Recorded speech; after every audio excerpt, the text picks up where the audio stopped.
Tout commence ici. Pas dans ton compte en banque, pas dans les connexions que tu accumules, pas dans les opportunités que tu attends. Tout commence dans l'espace entre tes deux oreilles, dans ce silence que tu traverses quand personne ne te voit, dans ce que tu te répètes quand la nuit tombe et que le monde se tait, dans ce réflexe intérieur qui décide à ta place si tu avances ou si tu recules. Tu crois choisir ta vie. En réalité, tu réponds à des automatismes, des peurs enfouies, des habitudes mentales héritées, des réflexes émotionnels que tu n'as jamais vraiment examinés. Et tant que tu ne les regardes pas en face, ce sont eux qui tiennent les rênes. Regarde ta vie sans te mentir. Combien de fois as-tu figé alors que tu savais exactement quoi faire ? Combien de fois as-tu reculé d'un pas alors que la porte était grande ouverte devant toi ? Combien de fois as-tu éteint un élan intérieur avec une pensée ordinaire ? Pas maintenant, pas encore, ce n'est pas le bon moment. Ce n'était pas une stratégie, c'était un automatisme, une commande ancienne exécutée sans que tu t'en rendes compte. Pense à cet homme brillant que tu connais peut-être ou que tu es peut-être. Il a tout pour avancer. L'intelligence est là, la vision est là, la volonté semble là. Mais dès qu'il doit se montrer, dès qu'il doit prendre la parole, proposer une idée, signer une décision, quelque chose se referme en lui comme une porte blindée. Son esprit fabrique des films catastrophes en quelques secondes. Il recule, il attend, il se convainc qu'il se prépare encore. 5 ans passent, 10 ans. Il est toujours au même point, pas parce qu'il est incapable, mais parce qu'il n'a jamais appris à cesser d'obéir à sa peur. Tu ne manques pas de potentiel, tu manques de stabilité intérieure. Et cette distinction change tout. Tu t'es peut-être convaincu que l'obstacle est dehors, la concurrence qui s'intensifie, le marché qui se ferme, l'économie qui vacille, les autres qui ont plus de chance. C'est une pensée réconfortante, mais c'est une pensée fausse. Le vrai combat commence bien avant que le monde te teste. Il commence dans la fraction de seconde où une émotion te traverse et où tu décides, consciemment ou non, si tu lui obéis ou si tu choisis autrement. La majorité confond signal et vérité. Quand la peur surgit, il conclut que la situation est réellement dangereuse. Quand le doute monte, il conclut qu'ils ne sont vraiment pas prêts. Quand la tension apparaît, il conclut qu'il faut fuir. Ils ont transformé l'émotion en oracle alors qu'elle n'est qu'un signal biologique, une information du corps, pas une instruction de vie. Ton cerveau est ancien. Il a été façonné pour survivre, pas pour bâtir une vie ambitieuse dans un monde complexe. Il fuit naturellement l'incertitude. Il déteste l'exposition. Il évite le risque comme un réflexe de protection. Ce n'est pas un défaut de caractère, c'est un héritage évolutif. Mais si tu laisses ce système gouverner une existence moderne, financièrement exigeante, tournée vers la création, tu vivras en décalage permanent entre ce que tu pourrais être et ce que tu te permets d'être. La peur n'est pas ton problème. Ton obéissance à la peur l'est. Quand tu cèdes à une émotion, tu lui donnes de la puissance. Elle revient plus vite, parle plus fort, occupe plus de place. Sans que tu t'en rendes compte, ton identité se transforme lentement. Tu deviens quelqu'un qui évite, puis quelqu'un qui hésite par habitude, puis quelqu'un qui regrette en silence. À l'inverse, quand tu ressens une émotion sans lui confier le volant, quelque chose de fondamental se déplace en toi. Tu observes, tu respires, tu choisis. Et dans cet instant précis, même minuscule, ton identité se reprogramme.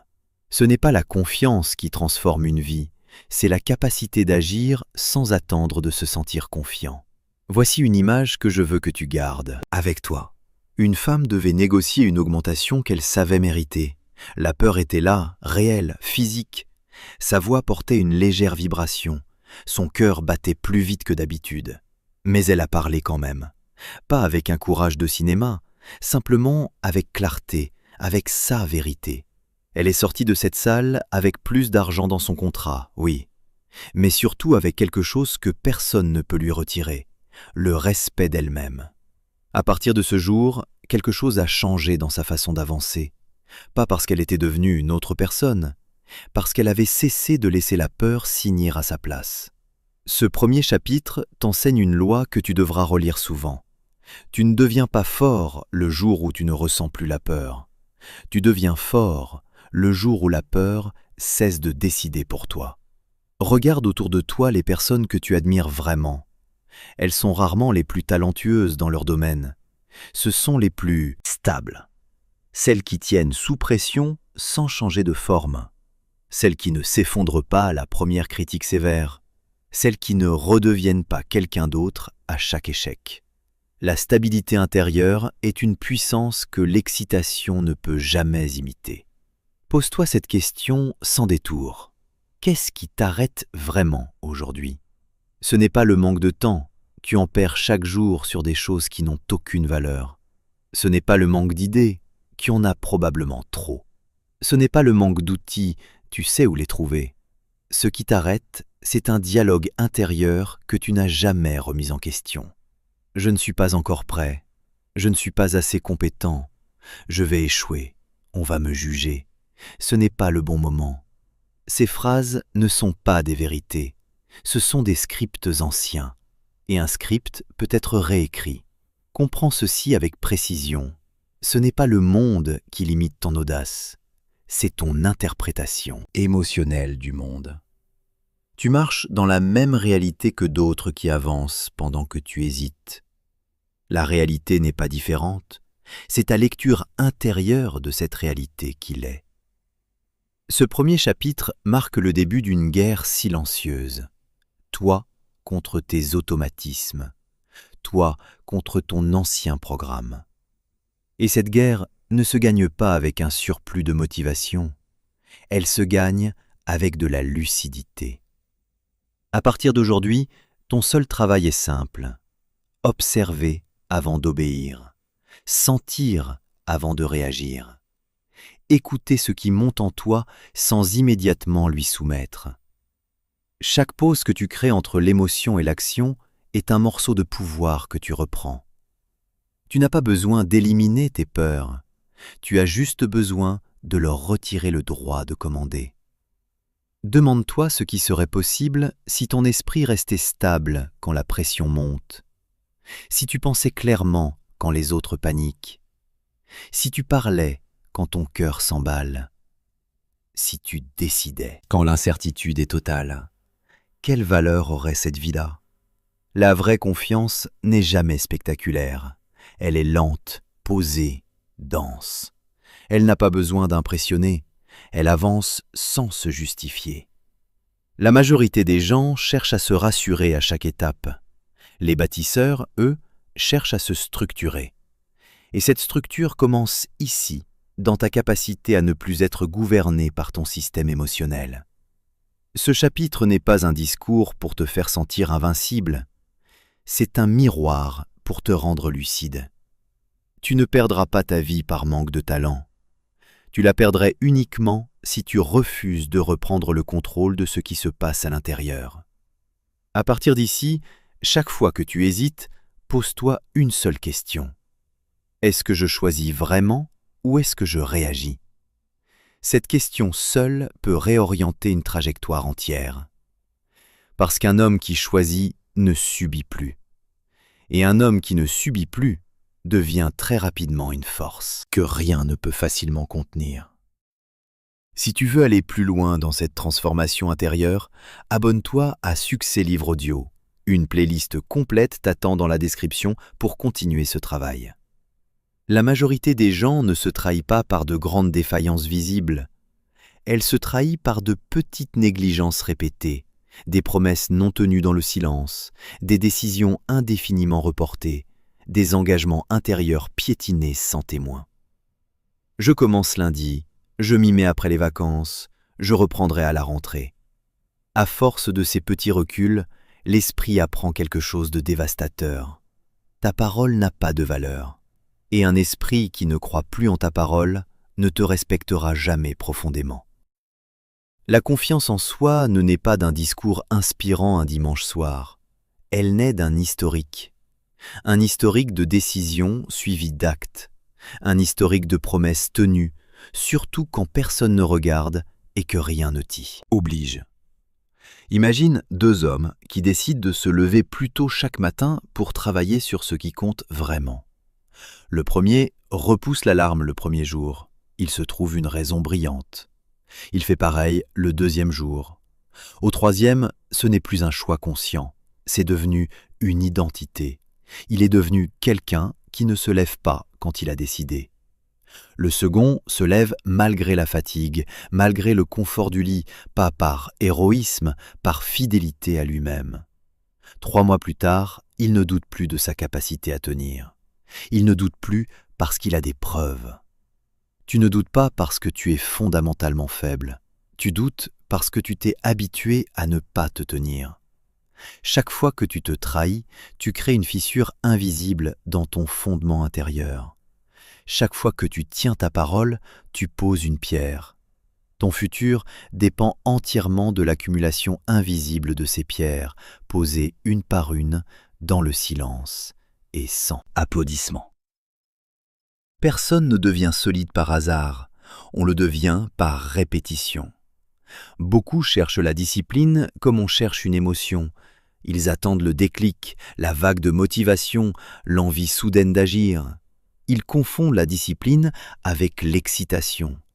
La discipline ne ressent rien, elle exécute. Tu n'as pas besoin de te sentir prêt, tu dois juste devenir prévisible pour toi-même, fiable dans ton propre système intérieur.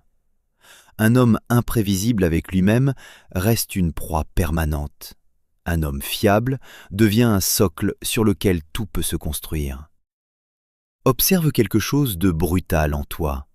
Tu respectes plus facilement un contrat signé avec quelqu'un d'autre qu'un engagement pris avec toi seul. La raison est simple. Tu as peur des conséquences sociales. Tu n'as pas vraiment peur de te décevoir. Et c'est précisément là que tout se joue.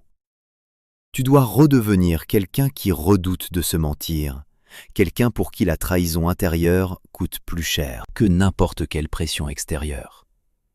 Ce chapitre demande un changement simple en apparence et radical en profondeur. Tu ne prends plus d'engagement que tu sais d'avance pouvoir contourner. Tu réduis la taille de tes promesses, mais tu les honores sans exception, sans négociation, sans mise en scène. Moins de promesses, plus d'exécution. Ce seul changement fait basculer une trajectoire. Tu penses que la puissance vient de l'amplitude des objectifs ? Elle vient de la cohérence quotidienne. Un homme cohérent devient redoutable parce qu'on peut prédire sa tenue. Et ce qui est prévisible dans l'effort devient totalement imprévisible dans ses résultats. Un sportif décide un jour de s'entraîner 15 minutes par jour, pas davantage. Son entourage sourit, trop peu, trop court, pas sérieux. Mais il tient chaque jour, sans jamais négocier. 4 mois plus tard, il a dépassé ceux qui s'entraînaient par vagues violentes, puis disparaissaient pour récupérer. Ce n'est pas la quantité qui a tout changé, c'est la continuité. La continuité est un avantage que presque personne n'exploite vraiment. La majorité fonctionne en cycle émotionnel.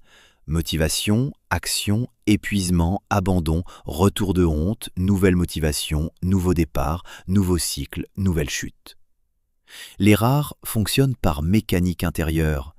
Décision, action, action, action, sans drame, sans pause émotionnelle inutile, sans théâtre.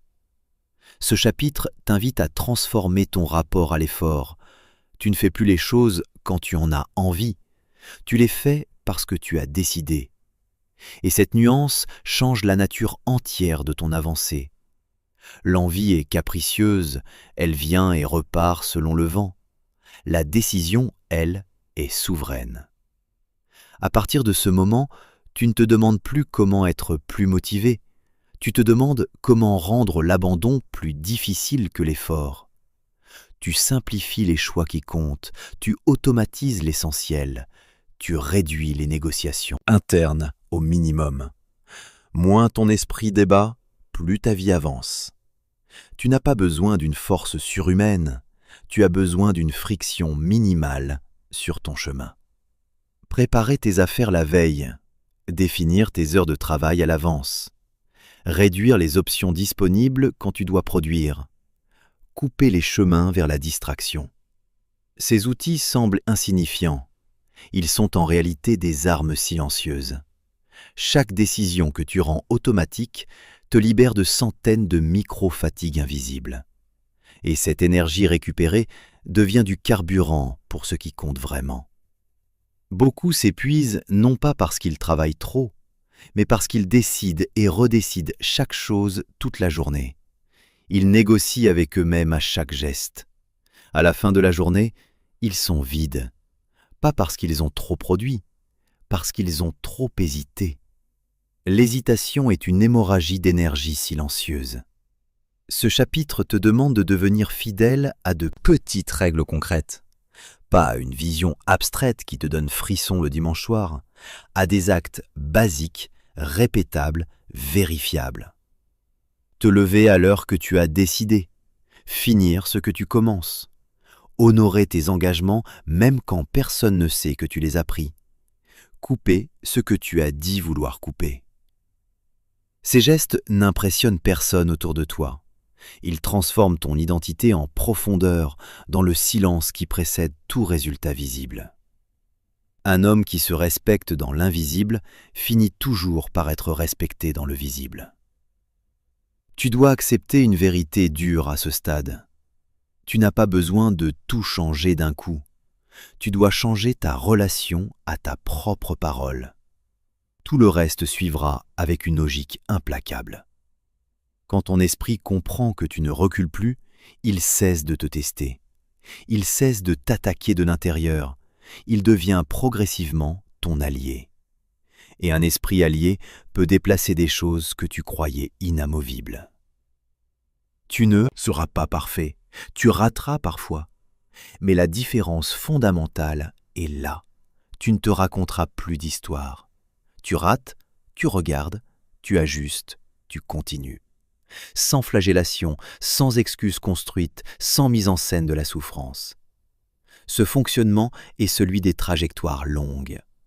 Ce deuxième chapitre est peut-être le moins spectaculaire de tous pour l'ego, et c'est précisément pour cela qu'il est le plus puissant. Il ne te promet rien de brillant à court terme, il te promet quelque chose que très peu d'êtres atteignent réellement. Devenir irréprochable envers toi-même. Et quand tu le deviens, l'extérieur s'aligne, avec un retard inévitable, mais avec une certitude absolue, parce que le monde finit toujours par traiter un homme exactement comme il se traite lui-même en secret. À partir d'ici, tu ne chercheras plus à te motiver, tu chercheras à te prouver, pas aux autres, à toi. Et quand tu te prouves chaque jour, même dans l'ennui, même dans la fatigue, même dans le doute profond, alors la confiance n'est plus une idée, elle devient une conséquence naturelle de qui tu es devenu. Tu crois que ta réussite dépend principalement de ta volonté. C'est une croyance répandue, rassurante et profondément inexacte. Ta réussite dépend avant tout de ce que ton quotidien te permet ou t'interdit, sans jamais te demander ton avis. La volonté s'use, l'environnement, lui, agit en silence, sans relâche, sans fatigue. Regarde ta journée depuis le début, ce que tu vois en premier le matin, ce que tu entends dans les premières heures, ce que tu consommes, ce que tu touches, ce qui remplit tes yeux et tes oreilles. Tout cela te programme, que tu le veuilles ou non. La majorité des gens tentent de devenir solides dans un cadre qui les affaiblit.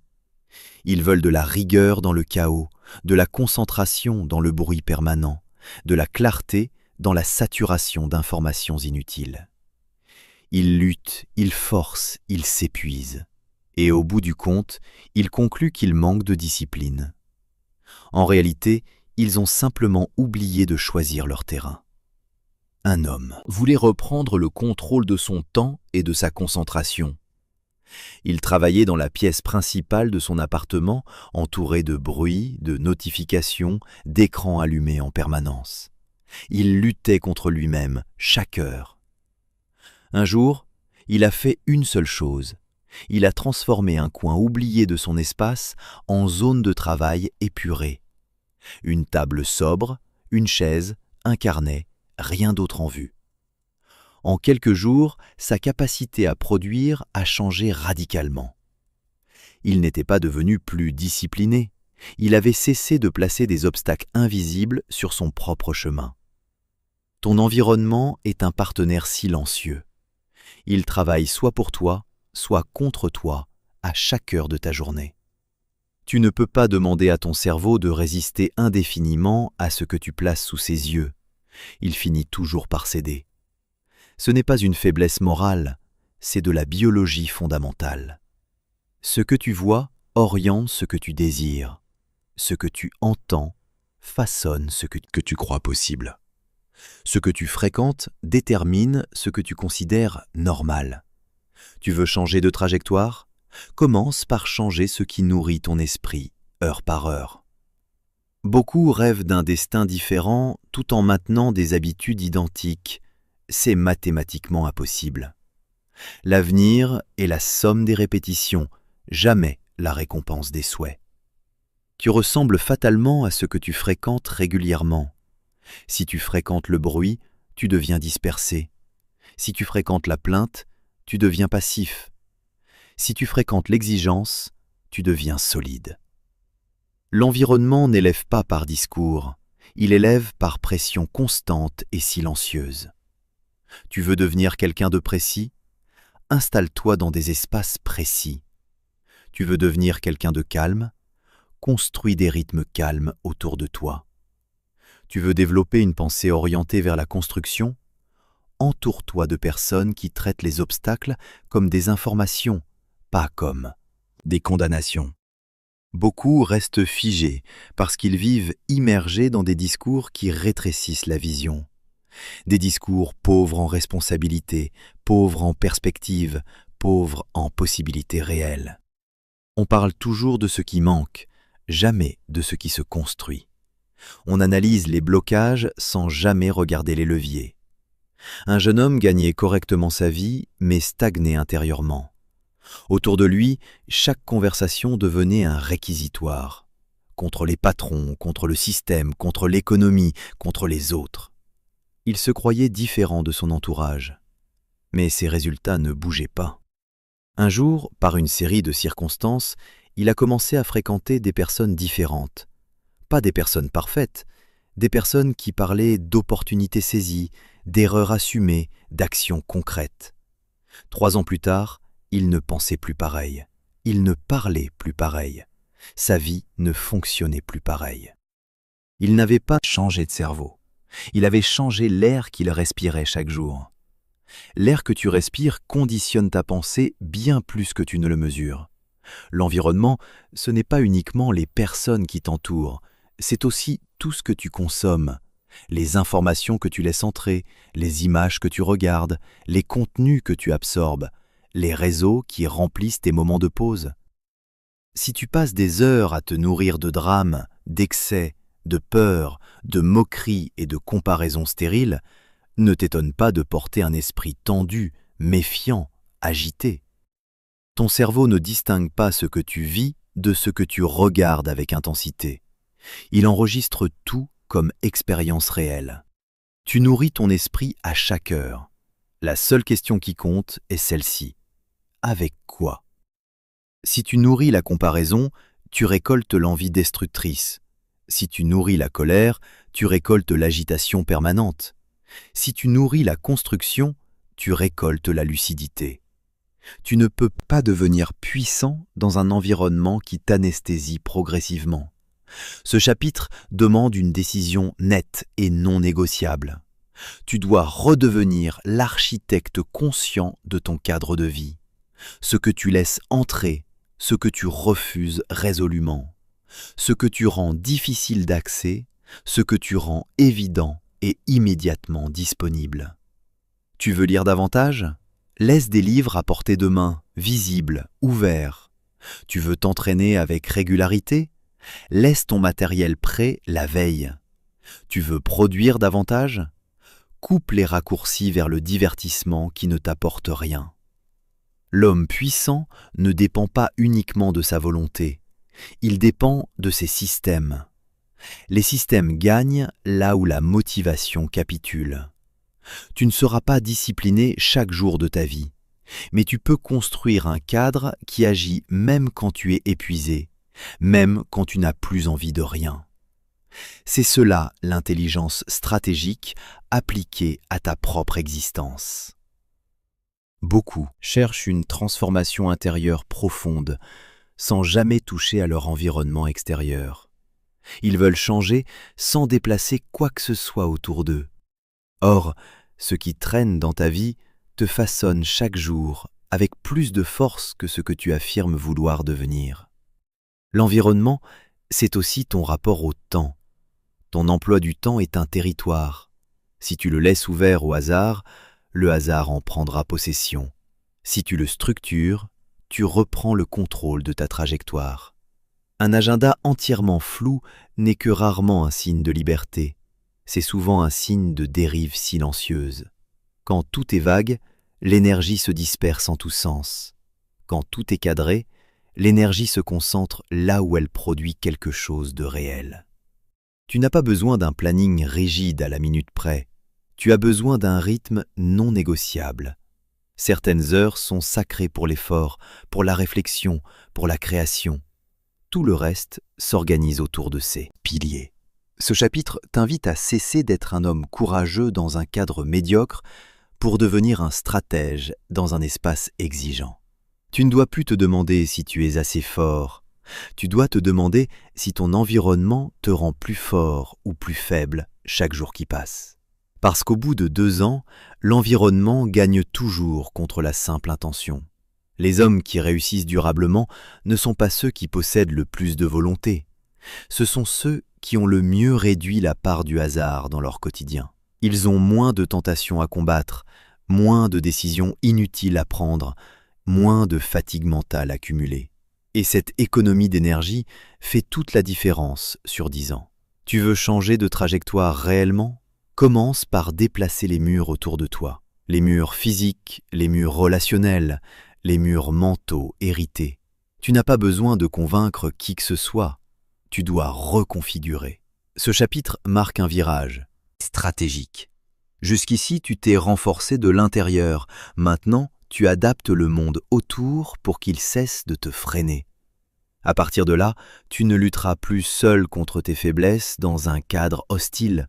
Le cadre deviendra ton allié naturel. Et quand ton cadre devient ton allié, ta progression cesse d'être héroïque, elle devient inévitable. L'effort commence enfin à payer sans te vider l'âme. Parce que tu n'avances plus contre ton monde, tu avances avec lui. Et un homme qui avance avec son monde devient très difficile à arrêter. Plus tu progresses, plus tu gagnes en compétences, plus tu deviens visible, plus les résultats se manifestent. Et c'est précisément là que le danger change de nature. Ce n'est plus la peur qui cherche à te freiner, c'est la satisfaction qui tente de t'endormir. Au début, l'ego alimentait ton doute. Maintenant, il veut t'installer dans un confort qui ressemble à de la confiance, mais qui est en réalité une cage dorée. Il te murmure que tu as déjà compris ce que les autres n'ont pas encore saisi, que tu mérites de souffler, que tu peux relâcher sans perdre. Et si tu l'écoutes, tu bascules sans t'en rendre compte du constructeur au gardien de ton image. La vraie confiance est silencieuse. Elle n'a besoin d'être entendue par personne. L'ego, lui, exige une audience. Un entrepreneur sort de l'ombre après plusieurs années de travail intense dans le silence. Les résultats arrivent, les compliments aussi. Les invitations se multiplient. Il commence à parler de ce qu'il a fait plus qu'il ne construit ce qui vient ensuite. Il explique plus qu'il n'exécute. Il présente plus qu'il ne forge. Les résultats stagnent, puis reculent. Il ne comprend pas ce qui se passe. Il se sentait confiant. En réalité, il nourrissait l'ego au détriment de la maîtrise. L'ego te fait croire que parler est une preuve de valeur. La maîtrise, c'est que seule l'œuvre parle vraiment. À ce stade, tu dois examiner une chose de très près. Comment tu accueilles les compliments? Les prends-tu comme une invitation à continuer ou comme une validation que tu peux désormais t'installer? Te pousse-t-il vers l'avant ou te donne-t-il l'impression d'être arrivé? L'ego adore se sentir arrivé. La maîtrise, c'est qu'on n'arrive jamais vraiment. Dès que tu te sens arrivé, tu cesses de progresser. Dès que tu cesses de progresser, tu recules imperceptiblement. Il n'existe aucun plateau stable dans une vie ambitieuse. Seulement des montées gérées avec lucidité ou des montées progressivement abandonnées par excès de confort. L'ego adore les étiquettes. Entrepreneur, leader, visionnaire, investisseur, expert. Dès que tu t'identifies trop fortement à un titre, tu commences à protéger l'image bien plus que la fonction réelle. Et quand tu protèges l'image, tu acceptes moins facilement l'erreur. Quand tu acceptes moins l'erreur, tu bloques ton propre chemin d'évolution. Les hommes qui restent vraiment dangereux dans le temps acceptent de redevenir maladroits. Ils redeviennent élèves dès qu'ils ont progressé vers un nouveau territoire. Un esprit figé par son propre statut devient vulnérable à tout ce qu'il n'a pas anticipé. Ce chapitre t'impose une vigilance radicale. Méfie-toi de toi-même précisément quand tu commences à te sentir trop certain. La confiance stable te rend calme et ouvert. L'ego déguisé en assurance te rend rigide et fermé. Observe ta réaction à la critique. Si elle t'instruit, ta confiance est saine et réelle. Si elle te blesse jusqu'à l'obstination, l'ego a déjà pris une place importante. La critique n'est pas toujours juste dans son contenu, mais la réaction qu'elle provoque en toi est toujours révélatrice de ton état intérieur réel. À ce stade, ton vrai travail n'est plus d'accumuler des compétences supplémentaires. C'est de maintenir un espace intérieur disponible, un esprit prêt à se remettre en question, une identité qui ne s'accroche pas à ses victoires passées. Ce vide intérieur est rare, et il est la marque des trajectoires qui durent vraiment longtemps. Les carrières brisées n'ont presque toutes été par excès de certitude, pas par manque de talent. Plus tu montes, plus tu dois devenir sobre en toi-même, sobre dans les victoires, sobre dans les échecs, sobre dans la parole, sobre dans les promesses. L'ego promet vite et fort, la maîtrise promet peu et livre toujours. À ce niveau, tu dois surveiller une autre dérive subtile, le besoin impérieux d'avoir raison. Quand tu veux avoir raison plus que tu ne veux progresser, tu as déjà choisi ton camp, celui du confort intellectuel plutôt que celui de l'évolution réelle. Avoir raison procure une satisfaction courte, progresser offre une récompense longue et profonde. Le monde est rempli de personnes qui avaient raison trop tôt et qui ont disparu trop vite parce qu'elles ont cessé de se remettre en question. Ce chapitre t'invite à rester affamé dans l'abondance, curieux dans la réussite, étudiant dans la reconnaissance. Ce sont les seuls états qui protègent de la pétrification intérieure. Tu n'as rien à défendre, tu as tout à affiner. Tu n'as rien à prouver définitivement, tu as tout à approfondir continuellement. Le danger à ce stade n'est plus l'échec, c'est la suffisance. La suffisance te rend prévisible, et tout ce qui est prévisible devient attaquable. Un homme qui reste volontairement apprenant devient impossible à enfermer dans une case. Tu dois aussi comprendre que l'ego se nourrit de comparaisons, les classements, les chiffres, les statuts, les positions relatives. Dès que tu entres dans ce jeu, tu sors du tien. Tu avances sur le terrain défini par les autres et tu perds ta ligne. Ton seul vrai adversaire réel, c'est la version de toi qui se satisfait trop tôt. Ce chapitre est un garde-fou. Il ne t'invite pas à te diminuer, il t'invite à ne pas te figer. À ne pas confondre assurance et immobilité. À ne pas confondre réussite et identité définitive.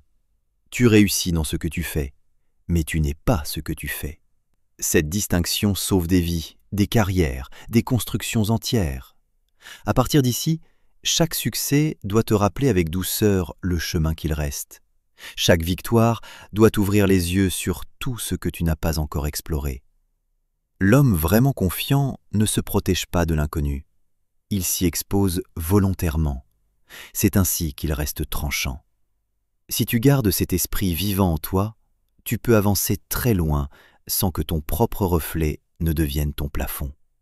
Parce que le plus grand piège de l'ascension n'est jamais la chute brutale, c'est de se contempler trop longtemps dans le miroir de ses propres réussites. Avant, tu calculais chaque euro, tu comptais, tu retenais, tu survivais avec ce que tu avais.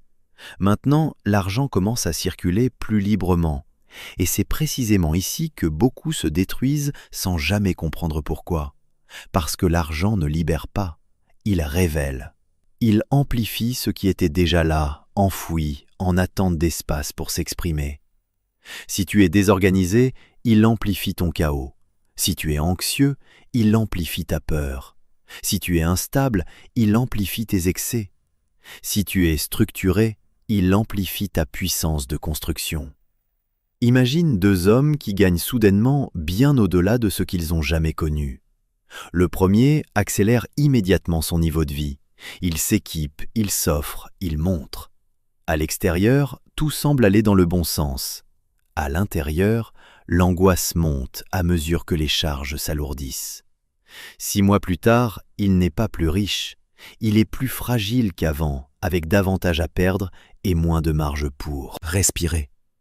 Le second garde son niveau de vie intact. Il stocke, il structure, il investit lentement et méthodiquement. 3 ans plus tard, il est dans une position que rien ne peut facilement ébranler. Même point de départ, 2 trajectoires opposées. L'argent n'a pas créé la chute du premier, il a simplement révélé l'absence de structure là où elle aurait dû être construite bien avant. Ce chapitre ne parle pas du montant que tu gagnes, il parle de ce que tu fais avec ce que tu gagnes, de ta relation réelle à l'abondance, de ce que tu fais quand la peur du manque commence à perdre de son emprise sur toi. Beaucoup ne savent pas vivre sans l'épée de Damoclès au-dessus de la tête. La peur les a tellement structurés pendant des années qu'ils continuent à fonctionner comme si tout pouvait s'effondrer demain. Alors ils consomment vite pour se rassurer. Ils sécurisent mal parce qu'ils réagissent plutôt qu'ils ne planifient. Ils s'agitent sans direction. La peur change de masque avec l'argent, mais elle reste au volant. Tu dois comprendre ceci avec une précision absolue. L'argent est un amplificateur de rythme. Si tu vas vite sans système, tu vas vite dans le mur. Si tu avances lentement avec un système solide, tu te diriges lentement mais sûrement vers une domination silencieuse. L'argent respecte la patience. Il punit la précipitation avec une régularité implacable. À ce niveau, tu dois construire 3 piliers fondamentaux: la réserve, la clarté et la discipline. La réserve te donne de l'air quand la pression monte. La clarté te donne une direction quand les tentations se multiplient. La discipline te donne la durée quand l'euphorie voudrait tout accélérer. Sans réserve, tu paniques au premier imprévu. Sans clarté, tu dépenses dans toutes les directions. Sans discipline, tu perds même quand tu gagnes. Observe ton réflexe quand l'argent touche tes mains. Est-ce que tu te rassures immédiatement en dépensant? Est-ce que tu montres pour prouver quelque chose? Est-ce que tu caches par honte ou par peur d'être mal jugé?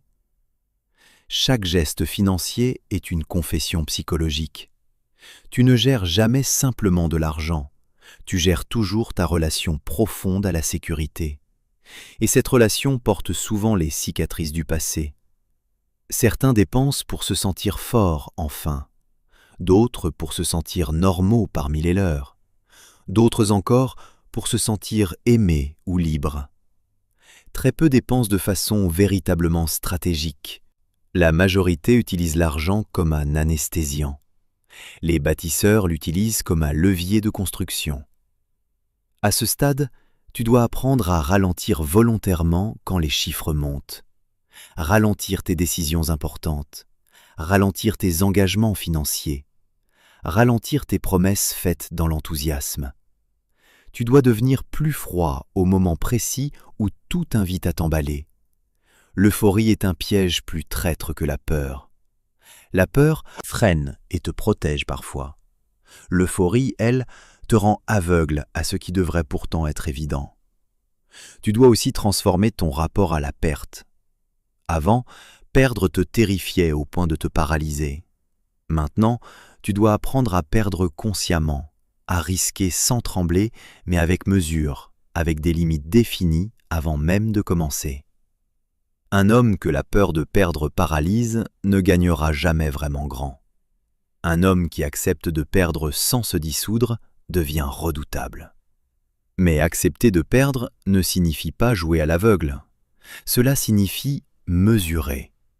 Mesurer le risque réel, mesurer l'impact possible, mesurer le pire scénario, mesurer la sortie avant d'entrer. Ce chapitre t'apprend que l'argent exige un sang-froid supérieur à celui que demandait la pauvreté. La pauvreté t'a appris à survivre, l'abondance t'apprend à maîtriser. Ce sont deux écoles radicalement différentes, et très peu de personnes réussissent la transition entre les deux sans perdre leur axe. L'honnêteté aussi devient plus difficile avec l'argent. Il est facile de se raconter que c'est une récompense méritée, que tu compenses des années de frustration et de sacrifice. Tout cela est parfois vrai. Mais si tu t'en contentes, tu arrêtes de construire. La richesse sans construction devient une anesthésie progressive. Tu dois donc poser une règle simple et non négociable. Chaque ressource qui entre doit soit renforcer ta réserve, soit renforcer ta capacité à produire davantage. Tout ce qui n'entre dans aucune de ces deux catégories mérite d'être examiné avec sérieux. Ce n'est pas une règle d'avarice, c'est une règle de souveraineté. Un souverain pense en territoire construit, pas en plaisir consommé. L'argent t'oblige aussi à redéfinir la nature de tes liens. Ceux qui t'aimaient quand tu n'avais rien, ceux qui te respectent quand tu gagnes, ceux qui te flattent quand tu dépenses. Tu dois apprendre à sentir la différence sans devenir dur, mais sans devenir naïf non plus. L'argent révèle la véritable nature des liens qui t'entourent. Et il révèle aussi la tienne propre. À ce niveau, tu dois également apprendre à laisser l'argent travailler plus que toi. Ce n'est plus uniquement toi qui dois courir après chaque opportunité. Ce sont tes systèmes qui doivent le faire. Tes structures, tes investissements, tes créations qui continuent d'exister même quand tu t'arrêtes. Tu passes d'un monde fondé sur l'effort pur à un monde fondé sur l'ingénierie patiente. Si tu continues à te définir uniquement par l'effort, alors que l'abondance est là, tu mourras épuisé dans une vie pourtant riche en apparence. Ce chapitre est un basculement. Tu ne travailles plus uniquement pour gagner, tu commences à travailler pour ne plus jamais perdre ton axe intérieur quand tu gagnes. Et c'est ici que se joue la différence entre les riches nerveux et les riches souverains. Les premiers vivent sous tension permanente. Les seconds vivent sous autorité intérieure calme. À partir de maintenant, l'argent ne doit plus jamais dicter ton état intérieur, ni quand il entre, ni quand il sort. S'il te rend arrogant à son arrivée, tu as déjà perdu quelque chose d'essentiel. S'il te rend peureux à sa sortie, tu es encore prisonnier de l'ancienne version de toi. Quand l'argent entre dans une structure calme et préparée, il devient un outil de construction massive. Quand il entre dans un esprit agité et sans direction, il devient un accélérateur de chute. Ce ne sont pas tes revenus qui te rendent libre, c'est la façon dont tu restes libre quand les revenus arrivent. Et très peu d'êtres apprennent cela avant d'avoir tout risqué une première fois et tout perdu temporairement. Toi, tu viens de l'apprendre avant. Tant que tu étais discret, tu étais dans une forme de liberté naturelle. Tu pouvais essayer, te tromper, recommencer sans que personne ne comptabilise vraiment. Maintenant que tu avances, que tu montes, que les résultats se voient, quelque chose se transforme autour de toi. Les regards se posent, les attentes apparaissent, les projections des autres commencent à peser. Et si tu n'y prends pas garde, tu passeras imperceptiblement d'un homme qui avance librement à un homme qui performe pour un public. Le regard des autres est subtil dans sa mécanique. Il n'ordonne rien ouvertement, il oriente. Au début, c'est flatteur, on te complimente, on te demande conseil, on parle de toi en bien, tu te sens reconnu. Et sans même t'en rendre compte, tu ajustes légèrement ton comportement à chaque interaction. Tu fais un peu moins ce qui dérange, un peu plus ce qui plaît. Ce n'est pas visible de l'extérieur, c'est progressif, presque imperceptible. Mais à la fin, ce n'est plus toi qui avance, c'est ton image qui avance à ta place. Un créateur construit sa réussite dans la discrétion pendant des années. Puis le succès arrive avec son cortège d'abonnés, d'avis, d'attentes formulées ou silencieuses. Il commence à adapter ce qu'il crée pour correspondre à ce qu'il a déjà construit. Il cesse de risquer les tournants inattendus. Il entre dans la répétition de ce qui a été applaudi. Ses résultats stagnent, son esprit aussi. Il n'est pas tombé, il s'est figé sous le poids du regard. Le regard peut être un moteur, il peut aussi devenir une prison. Tant que tu agis à partir de ta propre vision, tu restes vif et imprévisible. Quand tu agis pour rester cohérent avec ce que les autres attendent de toi, tu deviens prévisible. Et tout ce qui est prévisible est remplaçable. Le regard des autres agit sur 3 leviers invisibles et puissants. La peur de décevoir ceux qui croient en toi, le besoin d'être validé pour continuer, l'angoisse d'être mal jugé par ceux que tu respectes. Ces 3 leviers peuvent contrôler un homme extrêmement intelligent sans jamais le contraindre ouvertement. Tu n'obéis pas à un ordre, tu anticipes. Tu te censures avant même qu'on te critique, tu te modifies avant même qu'on t'attaque, tu te listes avant même qu'on te conteste.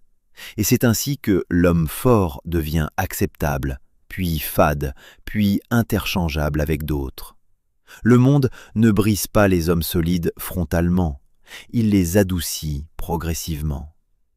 La vraie indépendance commence le jour où tu peux déplaire sans trembler intérieurement, où tu peux être mal compris sans ressentir le besoin immédiat de te justifier, où tu peux être critiqué sans te rétrécir pour rentrer dans le moule qu'on t'impose. Si ton identité profonde dépend de l'approbation des autres, ta trajectoire dépendra toujours de l'humeur de la foule. Or, la foule n'a jamais construit un destin. Elle l'observe ou elle le détruit. À ce niveau, tu dois apprendre à gérer quelque chose de délicat, la jalousie que tu reçois sans l'avoir cherchée. Quand tu montes, certaines personnes changent autour de toi sans le dire explicitement. Elles deviennent froides, ironiques, distantes sans raison apparente. Non pas parce que tu as changé en mal, mais parce que ta progression les met face à leur propre immobilité. La jalousie est souvent une douleur muette qui cherche une sortie. Tu ne peux ni la guérir, ni l'éviter entièrement. Tu peux seulement l'anticiper intérieurement et ne pas la laisser peser sur tes choix. Beaucoup ralentissent inconsciemment pour ne pas provoquer ce malaise, pour rester acceptables dans leur groupe, pour ne pas se retrouver seuls sur un chemin que personne autour d'eux ne comprend encore. Et sans s'en rendre compte, ils sacrifient leur trajectoire profonde pour préserver une paix qui n'est en réalité qu'artificielle. Il n'existe pas de paix durable dans la trahison de soi. À ce stade, tu dois accepter une vérité coûteuse et nécessaire. Plus tu montes, plus tu dois choisir entre cohérence intérieure et appartenance confortable. Entre rester loyal à ta vision, rester à l'aise dans un groupe qui n'évolue pas. Tu ne peux pas maintenir les deux très longtemps sans perdre quelque chose d'essentiel. Le regard des autres est aussi dangereux quand il est positif. Les louanges, l'admiration, les encouragements excessifs, tout cela nourrit l'ego plus vite que tu ne le perçois. Tu veux continuer à être aimé ainsi? Alors tu reproduis ce qui a été applaudi. Tu cesses d'explorer les territoires inconnus. Tu entres dans la répétition confortable. et c'est la mort lente des trajectoires vivantes. L'évolution demande parfois de décevoir ceux qui t'aimaient pour ce que tu étais hier. Ce chapitre t'apprend une chose fondamentale sur la liberté. Tu dois redevenir intérieurement invisible, même quand tout le monde te voit. Tu dois agir comme si personne ne regardait vraiment, décider comme si personne ne commentait, créer comme si personne ne jugeait. Ce n'est pas du mépris envers les autres, c'est de l'indépendance envers toi-même. Tu peux écouter les avis avec attention, mais tu ne dois plus obéir au regard. Un homme libre n'est pas celui que personne ne regarde, c'est celui que le regard ne déplace plus de sa ligne. Tu dois également surveiller ton besoin de reconnaissance, même léger, même subtil dans ses manifestations. Dès que tu fais quelque chose principalement pour être reconnu, tu perds une partie de ton pouvoir décisionnel. Tu remets ton axe dans les mains d'autrui. Tu construis non plus à partir de ton centre, mais à partir d'un miroir. Et un miroir ne montre jamais la profondeur de ce que tu es capable de bâtir. Les grandes décisions sont rarement applaudies au moment où elles sont prises. Elles sont applaudies lorsque leurs effets deviennent indéniables aux yeux de tous. Si tu attends l'applaudissement pour décider, tu décideras toujours trop tard et trop prudemment. Le regard aime le confort du déjà connu. La vision, elle, aime l'avance sur ce qui n'existe pas encore. À partir de ce stade, tu dois apprendre à être seul, même au milieu des autres, à ne pas chercher d'alliés émotionnels pour chaque pas important, à porter certaines décisions sans témoin et sans validation préalable. C'est pour cela que les trajectoires hautes deviennent progressivement silencieuses. Plus tu montes, moins tu ressens le besoin d'expliquer. Plus tu montes, plus tu assumes seul ce que tu as décidé. Ce chapitre est une coupure symbolique dans ton rapport au monde extérieur. Tu ne travailles plus pour être validé par les autres. Tu travailles pour être juste envers toi-même. Tu ne cherches plus à être applaudi, tu cherches à être aligné. Tu ne cherches plus à convaincre, tu cherches à bâtir quelque chose de solide et de vrai. Cette bascule est rare parce qu'elle impose de renoncer à une des drogues les plus universelles qui soit, l'approbation. Mais quand tu t'en détaches vraiment, quelque chose de radical se produit en toi. Tu retrouves une liberté d'action que tu n'avais même pas au tout début de ton chemin. Une liberté qui ne cherche plus à plaire pour exister. Une liberté qui n'a plus peur de déranger par sa seule présence. Une liberté qui ne s'excuse plus d'avancer là où peu ose aller. Et c'est cette liberté-là qui donne naissance aux trajectoires les plus imprévisibles et les plus puissantes. Parce qu'un homme qui n'agit plus pour son image, agit enfin pour la vérité de sa ligne. Et à partir de là, plus aucun regard extérieur ne peut réellement le détourner de ce qu'il est venu construire. Ce n'est pas le corps qui lâche en premier dans cette phase de ta vie, c'est le sens. Tu peux encore travailler, encore produire, encore décider avec efficacité. Mais intérieurement, quelque chose s'est asséché sans que tu t'en rendes vraiment compte. Tu n'es pas fatigué physiquement, tu es fatigué en profondeur. Et cette fatigue-là est la plus dangereuse de toutes. Non pas parce qu'elle t'empêche d'avancer, mais parce qu'elle t'enlève la joie de construire. Alors tu continues par inertie, tu produis encore, tu gagnes encore, mais tu ne vibres plus. Pense à un homme qui a tout construit patiemment, l'indépendance financière, la reconnaissance, la liberté d'organisation. Chaque matin, il repousse le moment de commencer, pas par paresse, par vide intérieur. Il n'a plus faim, il ne souffre pas, il n'est pas malheureux au sens ordinaire du terme, il est simplement éteint. Et cette extinction lente détruit plus sûrement qu'un échec brutal. Un échec te réveille. Le vide, lui, t'anesthésie progressivement. La fatigue de l'âme ne vient pas d'un excès de travail. Elle vient du décalage entre ce que tu fais et ce que tu es devenu. Tu continues parfois à courir après des objectifs qui correspondaient à une version antérieure de toi. Des rêves conçus par l'homme d'hier pour l'homme d'aujourd'hui qui a changé sans le remarquer.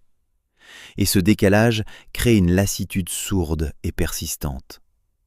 Ce n'est pas que tu n'aimes plus avancer, c'est que tu n'aimes plus la direction dans laquelle tu avances.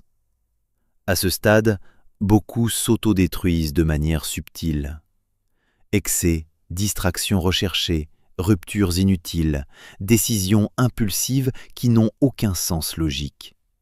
Non pas parce qu'ils veulent tomber, mais parce qu'ils veulent ressentir quelque chose de réel. On détruit parfois uniquement pour prouver qu'on est encore vivant.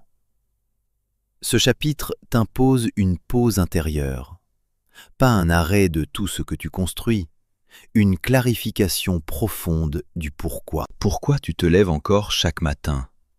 Pourquoi tu continues là où d'autres ont abandonné? Pourquoi tu veux encore plus que ce que tu as déjà? Si la réponse est floue ou inexistante, la fatigue s'installe et s'approfondit. Si la réponse est nette et vivante, la fatigue recule. La motivation revient toujours quand le sens est propre. Elle disparaît toujours quand le sens est pollué par l'ego, par l'habitude, par l'image que tu veux donner, par la comparaison stérile, par la routine vidée de tout élan véritable. À ce niveau, ton ennemi n'est plus la peur du départ, c'est l'automatisme de la réussite. Tu avances parce que tu as toujours avancé. Tu produis parce que tu sais produire. Tu gagnes parce que tu connais le chemin. Mais tu ne sais plus exactement pourquoi. Un homme sans pourquoi finit toujours par se trahir sur le comment. Il bâcle sans s'en rendre compte. Il s'absente émotionnellement de ce qu'il fait. Il devient mécaniquement efficace, mais intérieurement absent à sa propre vie. Ce chapitre t'invite à quelque chose de rare et de courageux. Redevenir vivant dans ta propre trajectoire. Pas en détruisant ce que tu as construit, en réajustant la source de ce qui te fait bouger. Tu n'as pas besoin de tout reconstruire depuis zéro, tu as besoin de purifier ce qui te fait avancer. Le feu ne revient pas par la quantité d'actions supplémentaires, il revient par l'alignement entre ce que tu fais et ce que tu es vraiment devenu. À ce stade, tu dois apprendre à alterner tension et espace, travail exigeant et silence choisi, construction intense et respiration profonde sans culpabilité. Si tu restes en permanence sous pression maximale, tu deviens dur comme du bois mort. Si tu ne respires jamais vraiment, tu perds la sensibilité qui te permet de créer quelque chose de vivant. Et un bâtisseur sans sensibilité finit par devenir un simple opérateur, efficace mais creux. Le vide n'est pas une perte de performance, il est un régénérateur de clarté intérieure. La fatigue de l'âme vient souvent d'un excès de contrôle exercé sur tout. Tu veux tout maîtriser, tout sécuriser, tout anticiper. Et en faisant cela, tu étouffes ta propre spontanéité, ton propre étonnement face au monde, ton propre jeu intérieur. Or, sans jeu intérieur, la réussite devient une prison aux barreaux dorés. Tu dois réintroduire de l'espace dans ta vie, du silence, de l'inutile apparent, de l'inattendu. Pas pour fuir ce que tu construis, pour te rappeler que tu es vivant au-delà de tes résultats. Tu dois aussi cesser de te définir uniquement par ce que tu produis. Tu es plus vaste que tes chiffres, plus profond que tes derniers résultats, plus ancien que tes succès récents. Si tu te réduis à ton rendement, tu t'assèches lentement. Un fleuve qui ne vit que pour irriguer finit par disparaître lui-même. La fatigue invisible est un signal noble quand tu sais l'interpréter. Elle te dit que tu es prêt pour un autre étage de maturité. Pas un étage de performance supplémentaire, un étage de conscience. Tu n'as plus besoin de prouver à la même intensité qu'avant. Tu as besoin de ressentir juste. Et ressentir juste n'est pas devenir faible, c'est devenir précis à l'intérieur de ta propre vie. À ce niveau, les grandes questions reviennent, pas dans le bruit de l'action, dans le calme que tu auras enfin accepté. Qu'est-ce que je veux vraiment transmettre? Qu'est-ce que je refuse désormais de sacrifier pour avancer? Qu'est-ce que je ne suis plus prêt à payer, même pour gagner davantage? Ces questions ne te font pas perdre de l'argent. Elles t'empêchent de perdre quelque chose de bien plus précieux. Beaucoup d'hommes gagnent tout et se perdent eux-mêmes dans le processus. D'autres perdent parfois et se retrouvent. Le second groupe est toujours plus redoutable sur le long terme. Parce qu'un homme qui se retrouve sait exactement pourquoi il avance. Ce chapitre marque un point de bascule rare dans une trajectoire. Tu ne construis plus uniquement ta réussite extérieure, tu commences à construire ta paix à l'intérieur de cette réussite. Tu ne veux plus seulement monter, tu veux durer sans t'éteindre en chemin. Et cette exigence-là est infiniment plus haute que celle de la simple performance mesurable. Si tu traverses ce passage sans fuir dans le plaisir ou t'anesthésier dans l'agitation, tu accèdes à une force nouvelle, une force qui n'a plus besoin de pousser pour avancer, elle attire naturellement. Une présence qui ne s'impose plus, elle s'installe. Et à partir de ce moment, tu n'es plus seulement un homme qui monte, tu deviens un homme qui rayonne sans se consumer dans sa propre lumière. Il arrive un moment dans une trajectoire où tu n'as plus vraiment de problèmes urgents à résoudre, plus de survie, plus de panique, plus de chaos apparent à gérer. Tout est en place, les ressources circulent, les systèmes fonctionnent, le rythme est établi. Et c'est précisément là que beaucoup meurent intérieurement sans jamais tomber extérieurement. Ce moment porte un nom, c'est le point zéro. Plus de tension visible, plus d'urgence qui te tire du lit, plus d'ennemis clairement identifiables. Autrefois, tu avançais pour sortir du manque, puis pour bâtir quelque chose de concret, puis pour prouver ce que tu valais, puis pour durer. Maintenant, plus rien ne te menace vraiment. Et sans menace, l'esprit peut s'éteindre progressivement, doucement, sans bruit. Un homme atteint tout ce qu'il s'était fixé comme horizon. Le niveau de vie voulu, l'indépendance cherchée, le respect gagné. Autour de lui, tout est calme, trop calme. Il n'a plus rien à conquérir qui l'oblige vraiment. Il se lève chaque matin sans feu intérieur. Il n'est pas triste, il n'est pas malheureux au sens classique du terme, il est vide de poussée. Il ne chute pas, il s'immobilise. Et l'immobilisation prolongée est plus mortelle que n'importe quel échec. L'échec te réveille en sursaut, l'immobilisation t'endort en souriant. Le point zéro est un luxe dangereux parce qu'il ne fait pas mal. Il n'y a plus d'urgence pour te réveiller, plus de murs à traverser, plus de pression extérieure pour t'obliger à bouger. Et sans pression, tu peux te dissoudre dans le confort de ce que tu as déjà bâti. À ce stade, l'homme se sépare en deux catégories distinctes. Ceux qui s'endorment dans le confort du plateau atteint et ceux qui créent délibérément une nouvelle verticalité. La majorité s'endort. Ils consolident, ils optimisent, ils sécurisent ce qu'ils ont. Ils cessent de risquer, ils cessent d'explorer, ils cessent de se défier eux-mêmes. Ils deviennent les gestionnaires soigneux de leur propre passé. Le point zéro est le moment où plus rien ne t'oblige, sauf toi-même. Tu n'as plus d'excuses, plus de bourreau extérieur, plus d'ennemis utiles. Il ne reste que ta responsabilité nue face à ce que tu veux vraiment devenir. Tu dois poser une question radicale et honnête. Si je n'avais plus rien à prouver à personne, est-ce que je continuerais quand même à me pousser vers l'avant? Si la réponse est non, ta trajectoire est déjà en train de s'éteindre lentement. Le danger ici n'est pas l'abandon brutal, c'est la tiédeur. Tu continues, mais sans feu, sans vision neuve qui t'excite vraiment, sans nécessité intérieure qui te tire du sommeil avant l'alarme. Tu deviens correct, efficace, mais remplaçable par n'importe quel autre opérateur compétent. Le monde n'a jamais été transformé par des hommes tièdes. Le point zéro exige une décision rare et coûteuse.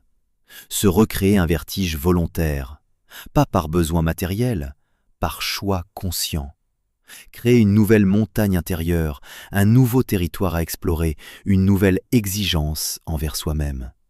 Pas pour accumuler davantage, pour rester tranchant dans un monde qui émousse tout ce qui ne se défie plus. À ce stade, tu dois sortir du calcul rationnel habituel. Tu ne peux plus fonder ta prochaine montée sur un besoin matériel identifiable.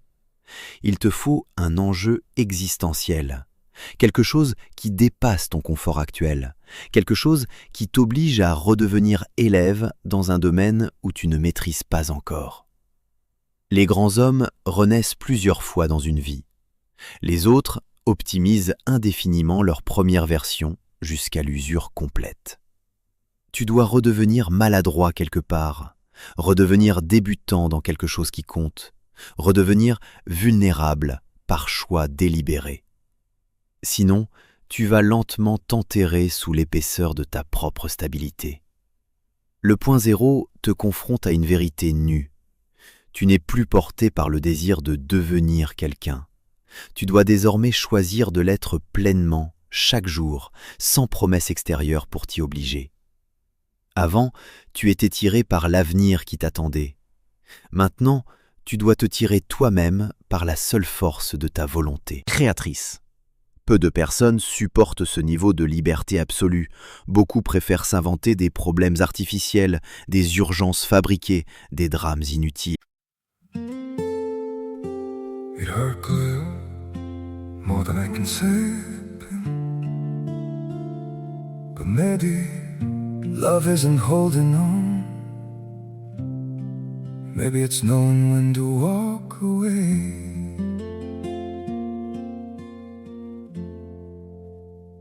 We try to hold what we're slipping through, like sand running from our hands. Every promise started losing shape. We couldn't be what we once planned. Your eyes would look right through mine, like you were already gone. We stayed too long in a fading light, trying to prove we still. It hurt good, more than I can say. But maybe love isn't holding on. Maybe it's knowing when to walk away.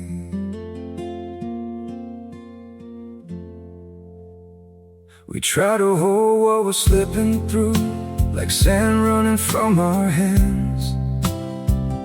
Every promise started losing shape. We couldn't be what we once planned. Your eyes would look right through mine, like you were already gone. We stayed too long in a fading light, trying to prove we still. It hurt good, more than I can say. But maybe love isn't holding on. Maybe it's knowing when to walk away.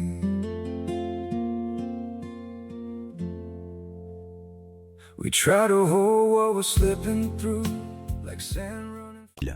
Parce que le chaos donne au moins l'illusion d'une aventure en cours. Mais l'aventure la plus haute et la plus exigeante commence précisément quand plus rien ne pousse de l'extérieur.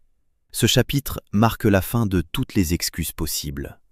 Plus de manque à fuir, plus de contraintes extérieures à surmonter. Juste toi face à ta capacité de création pure. Soit tu redeviens un explorateur qui accepte de se perdre parfois pour trouver mieux, soit tu deviens un conservateur soigneux de ce que tu as déjà. L'explorateur se perd parfois, le conservateur se fiche toujours. Tu dois aussi accepter que personne ne t'applaudira pour ta prochaine montée intérieure. Elle sera silencieuse, invisible aux yeux du monde. Et pourtant, elle décidera de tout ce que tu laisseras derrière toi. Tu ne seras plus porté par l'admiration des autres. Tu le seras par la justesse de ce que tu choisis d'être. Le point zéro est l'endroit où l'homme cesse d'être un survivant habile. Il devient un créateur conscient. Et cette bascule est la plus exigeante de toutes parce que tu n'as plus rien à fuir. Tu as seulement quelque chose d'immense à devenir. Tu n'es plus dans la survie, tu n'es plus dans la conquête, tu n'es plus dans la démonstration de ce que tu vaux. Tu entres dans l'influence réelle. Et l'influence réelle ne se mesure pas en audience, en abonnés, en chiffres de portée. Elle se mesure en transformation. Combien d'êtres se redressent parce que tu tiens droit? Combien osent parce que tu oses sobrement? Combien ralentissent leur propre chute parce que tu refuses de tricher? La véritable influence n'est jamais spectaculaire en surface. Elle agit dans les décisions silencieuses que les autres prennent seuls, la nuit, sans que tu le saches jamais. À ce stade, tu comprends vérité froide et profonde. Tu n'as jamais travaillé uniquement pour toi, même quand tu le croyais sincèrement. Chaque choix difficile, chaque renoncement, chaque rigueur maintenue dans l'invisible construisait déjà un modèle que d'autres allaient un jour observer et utiliser sans te le dire. Tu as toujours été regardé, même quand tu te croyais seul. Ce dernier chapitre te fait entrer dans une responsabilité d'un autre ordre. Tu ne peux plus te permettre certaines lâchetés, certaines bassesses, certaines distractions. Non par morale au sens conventionnel, par cohérence énergétique avec ce que tu représentes désormais. Quand tu tombes aujourd'hui, ce ne sont plus seulement tes propres genoux qui touchent le sol. Ce sont aussi ceux de ceux qui te regardent en silence et qui ont fondé une partie de leur courage sur le tien. Tu n'as pas demandé ce rôle, tu l'as construit par ta tenue quotidienne. L'erreur à ce niveau serait de vouloir devenir exemplaire au sens parfait du terme. L'exemplarité est souvent un masque qui finit par étouffer. Tu n'as pas à être parfait, tu dois rester vrai. Vrai dans ta rigueur, vrai dans tes erreurs assumées, vrai dans tes limites reconnues, vrai dans tes silences. Les hommes ne se transforment pas au contact d'une figure idéale et inaccessible. Ils se transforment au contact d'une figure droite et humaine. La droiture n'impressionne pas, elle stabilise ce qui vacille autour d'elle. Ta réussite ne te donne aucun privilège intérieur, elle t'enlève toutes les excuses restantes. Tu ne peux plus dire que tu ne savais pas, tu ne peux plus dire que tu feras plus tard, tu ne peux plus dire que ce n'est pas encore le moment. Tu sais, et tu sais que tu sais. C'est cela qui rend ce niveau si exigeant et si libre à la fois. La transmission commence maintenant. Pas quand tu enseigneras formellement, pas quand tu prendras la parole devant un public. Elle commence déjà dans la manière dont tu tiens ta vie chaque jour ordinaire. Ce que tu refuses de négocier quand personne ne regarde. Ce que tu refuses de salir quand tu pourrais le faire sans conséquences visibles. Ce que tu refuses de trahir, même quand ce serait plus confortable. C'est cela que les autres absorbent sans que tu prononces un seul mot. Tu n'as pas besoin de discours pour transmettre ce qui compte vraiment. Ta tenue suffit. À ce niveau, tu peux tout faire, et c'est précisément pour cela que tu dois choisir avec une précision extrême.